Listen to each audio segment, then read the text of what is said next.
tayo? So, pwede na po tayong maupo. Kanina, hindi po natin nakita kung paano po nagmahalan yung dalawa nung sinabi ni Mayor na you may now kiss the bride. Sa mga hindi po nakapunta sa munisipyo natin kanina, ngayon masasaksayan po natin yung pagkikiss ni Sir Armon kay Ma'am Criselda.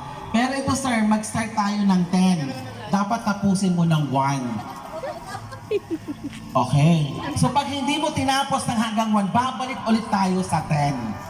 Oh my gosh. Pwede rin, sir. Alright? So let's start. Ready na po ba tayong makita kung gaano kamahal ni Sir Armon si Ma'am Criselda? Mag-start na po akong magbilang, ha? And ready, go! 10, 9, 8, 10, 9. May kamay kasi dapat tinatanggal. Di pa po ako tapos.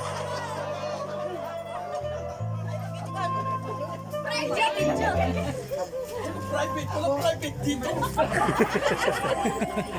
Hello. Wala yung mic eh. So ulitin ulit natin sa 10.